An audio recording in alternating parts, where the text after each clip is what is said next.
The Republicans and the administration dealing with trade tensions with China. Beijing this morning is denying reports that it has offered to reduce the trade surplus with the United States by $200 billion. Yesterday, President Trump weighed in on his strategy to negotiate a better trade deal as a new round of talks with Chinese officials kicked off in Washington. Watch. Trade has been a total one-way street. Right outside of this nation, you take money out like it's by the bucket loads into other, whether it's the European Union, which you know so well, whether it's Japan or South Korea, or I could name almost every single country in the world. We had nobody representing us. And now you have somebody that's very good at this stuff, me, representing us.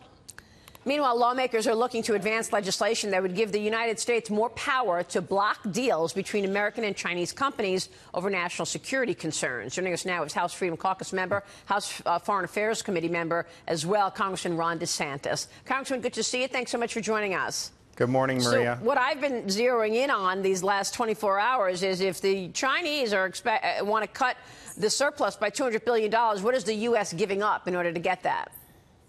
Well, I think we'll have to see. I know that there's been a lot of talk about the ZTE company, and clearly that is an economic issue, but it is also, without question, a security issue.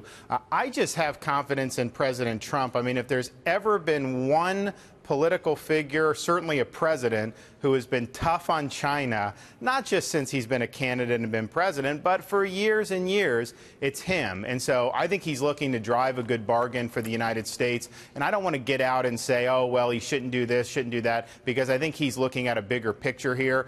So I want to give him runway to try to negotiate a good deal for the country. Republicans are also facing off on this year's Farm Bill. House Freedom Caucus members are threatening to tank the Farm Bill unless GOP leaders tee up a vote on immigration first. What's your thought on this? Because Freedom Caucus Chairman Mark Meadows and House Speaker Paul Ryan both weighed in on this clash yesterday. Listen to this. I think the vast majority of our members believe that we should have a vote on immigration before we have a vote on the Farm Bill. We wanted to see if we can do our own immigration bill. So we've been laboring to get 218. It's clear that we don't have 218 for a specific bill. That is why members are now trying to figure out, well, how can they get their version of what they think should happen to the floor? So, Congressman DeSantis, is the vote on the Farm Bill still scheduled for this morning, right? Has the Freedom Caucus come to any resolution with the GOP leadership? I'm not sure the latest on that, Maria, but I will say this. If there was one issue that was Donald Trump's signature issue, it was securing our borders, bringing our legal immigration system into accordance with the rule of law, doing things like ending chain migration. And here we are, almost a year and a half since he's been sworn in as president. And you know how many votes we've had about the border wall, about ending chain migration, about these key planks in his platform? Zero. Not one.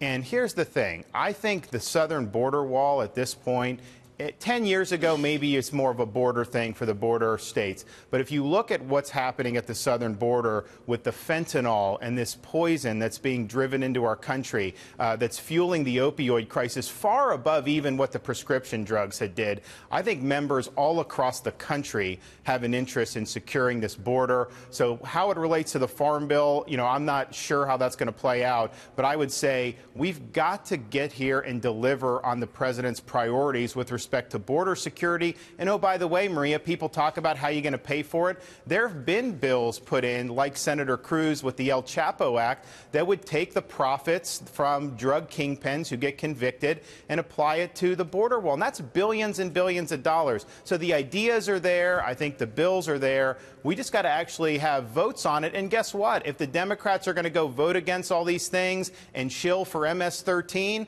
while the generic ballot numbers you're talking about in the midterms, I mean, that blue wave is going to totally stop.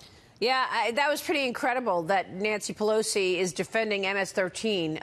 That we heard the soundbite earlier. This is just outrageous this morning. Let me ask you this. I'm going to switch gears to the IG report. That's the Inspector General report. Now we understand that it is now in the hands of Congress. Have you seen the IG report? What are you expecting from this IG report? We understand now that it is now in a 2-week review period at the Department of Justice.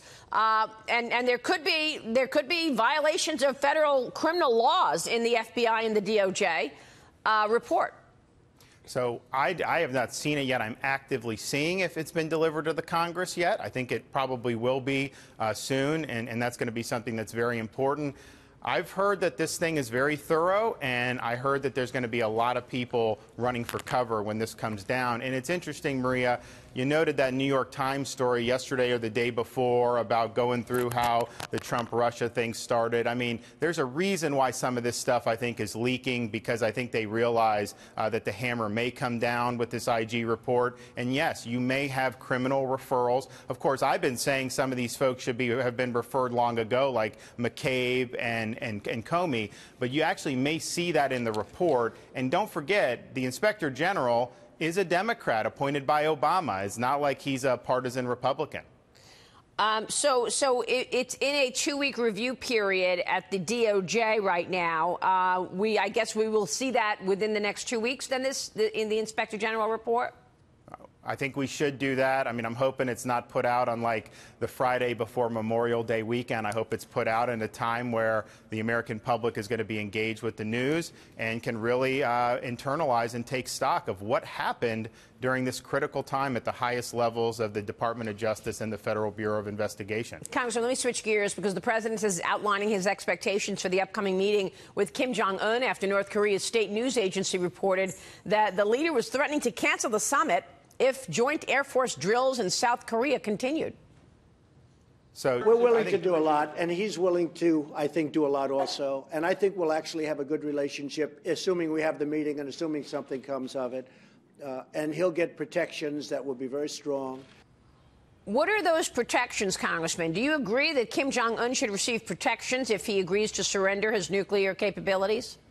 So I think denuclearizing the Korean Peninsula would be a major accomplishment that would do so much to enhance the security of not only that region, but the world. Remember, Maria, North Korea was the one that was helping Syria build the reactor that the Israelis took out in 2006. North Koreans have been in Iran. And so getting rid of their nuclear program 100% would be a big deal. And if that can be done and verified up front to then provide some economic concessions, I think would be a fair trade. And I have confidence, the president knows he doesn't want a bad deal. Reagan at Reykjavik in '86, he walked out on Gorbachev because it just wasn't there. And I think Donald Trump's of the same mind. He has a chance to secure history here, but he's not desperate for a deal. And if the North Koreans are going to play their same old games and not understand that this president's different and this time is different, then Donald Trump will tell them to go fly a kite. Yeah, incredible times, Congressman. Good to see you. Thanks so much.